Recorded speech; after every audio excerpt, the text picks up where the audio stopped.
2023 में एक film release होती है the Kerala story. The global agenda. हमारे एक्स चीफ मिनिस्टर ने बोला है कि अगले 20 साल में केरला इस्लामिक स्टेट बन जाएगा। एक सनसनीखेज घटना ने केरला की रूह तक को हिला दिया है। Just come back, you're not safe, Shalini. Please come back. हम 48 गर्ल्स में से 7 क्रिश्चियन हैं, बाकी हिंदू हैं।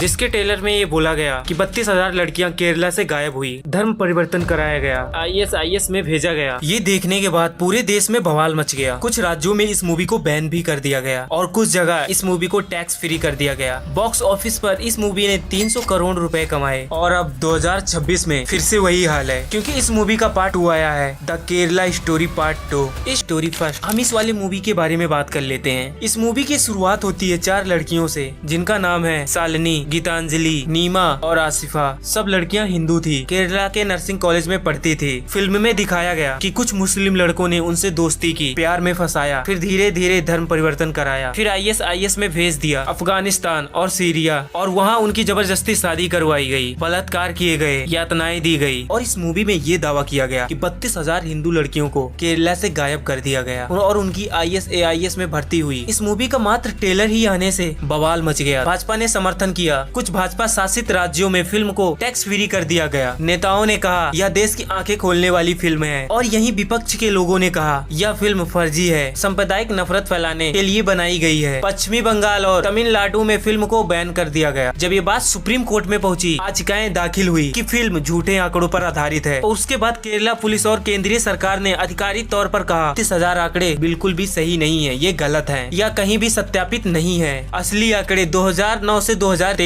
तक केरला में ISIS में शामिल होने वाले लोग लगभग 100 थे, और पूरे केरला से सिर्फ लड़कियां ही नहीं जो इस ग्रुप में शामिल हो रही थी, बल्कि लड़के भी थे। इसमें से ज्यादातर मुस्लिम परिवार भी थे। उन्हें धर्म परिवर्तन करने के बाद ISIS में ज्वाइन किया। बहुत कम मामले 10 से 15 प्रलेखित हैं। विवाद बढ़ने के बाद निर्माताओं ने 32,000 का आंकड़ा हटा दिया गया। सिर्फ 3 लड़कियों की कहानी बता रहे हैं, लेकिन ट्रेलर में पहले ही 32,000 लड़कियों का दावा लोगों तक पहुँच गया। अब जानते हैं क्या सच में केरला में धर्म परिवर्तन हो रहे हैं? क्या सच में वहाँ पे हिंदू लड़कियों को मुस्लिम बनाया जा रहा है, उनका धर्म परिवर्तन किया जा रहा है? केरला में धार्मिक रूपांतरण के आंकड़े पिछले 10 साल में 2013 से 2023 तक केरला में कुछ रिपोर्ट किए गए धर्म परिवर्तन मामले में लगभग 25 से 3,000 सभी धर्मों को मिलाकर। इनमें से हिंदू मुस्लिम, जिसमें से हिंदू मुस्लिम यानी जो लोग हिंदू से मुस्लिम धर्म में परिवर्तन हुए वे लगभग 35 से 40% है, और जो लोग हिंदू से ईसाई में कन्वर्ट हुए वो लगभग 30 से 35% है, और जो लोग मुस्लिम से हिंदू बने वो लगभग 10 से 15% है, और बाकी अदर धर्म को अपनाए। सबसे महत्वपूर्ण बात ये है, ज्यादातर धर्म परिवर्तन स्वैच्छिक थे। शादी व्यक्तिगत विषय या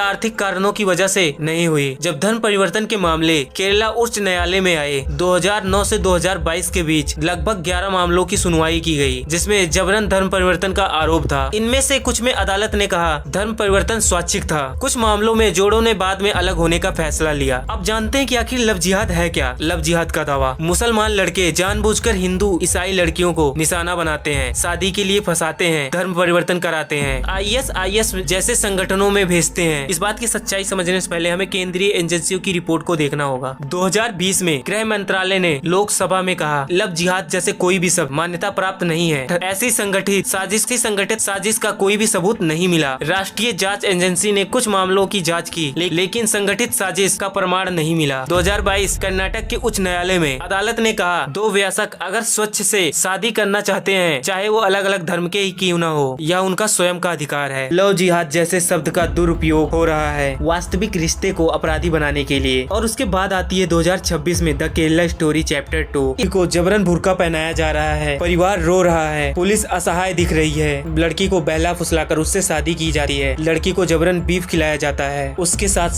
सबसे पहले ISIS का कनेक्शन जानते हैं। 2014 से 2019 के बीच केरला से कुछ लोग ISIS में शामिल हुए। लगभग 100 लोग, पुरुष और महिलाएं दोनों थी, लेकिन 2019 के बाद ISIS की शक्ति बहुत कम हो गई। आज केरला से ISIS की भर्ती बिल्कुल भी नहीं है। अब समझते हैं संगठित साजिश ये क्या है। कोई भी केंद्रीय एजेंसी NIA, IB, CBI ने ऐसे कोई भी बड़े पैमाने पर संगठित नेटवर्क का प्रमाण नहीं दिया। इसमें सिर्फ व्यक्तिगत मामले हैं, लेकिन संगठित साजिश का दावा असत्य प्रतीत होता है। और अब बात करते हैं हजारों धर्म परिवर्तन का। वास्तविक डेटा पिछले 10 सालों में कुल 2,500 से 3,000 धर्म परिवर्तन दौरान सभी धर्म आते हैं। हजारों आंकड़े फिर से शामिल हुए। इसी वजह से सरकार ने धर्म परिवर्तन विरोधी कानून लाए। कुछ राज्यों में धर्म परिवर्तन विरोधी कानून है, जैसे उत्तर प्रदेश, मध्य प्रदेश, कर्नाटक, उत्तराखंड। इस कानून का उद्देश्य है जबरन या धोखाधड़ी से धर्म परिवर्तन रोकना। लेकिन आलोचक कहते हैं इन कानूनों का दुरुपयोग हो रहा है वास्तविक अंतर धार्मिक विवाह निशाना बनाने के लिए। सुप्रीम कोर्ट का रोकना। इसके बाद सुप्रीम कोर्ट का बयान आता है, हर व्यक्ति को अपना धर्म चुनने का अधिकार है, धर्म की स्वतंत्रता का अधिकार है, लेकिन यह व्यवस्था सार्वजनिक व्यवस्था, नैतिकता और स्वच्छता के और स्वास्थ्य के अधीन है। जबरन धर्म परिवर्तन गैर कानूनी है, लेकिन स्वैच्छिक धर्म परिवर्तन अपराध नहीं है। द केरला स्टोरी चैप्टर 2 जैसे ही आया, मीडिया को और एक टॉपिक मिल गया टीआरपी बटोरने का। तो एक फिल्म है, संरचनात्मक स्वतंत्रता लेती है, वास्तविक घटनाओं से प्रेरित हो सकती है, लेकिन आंकड़े बहुत ही ज्यादा हैं। कई राज्यों में ऐसा देखने को मिला है जहाँ पर जबरन धर्म परिवर्तन होता है। अपनी राय कमेंट करके जरूर बताएं।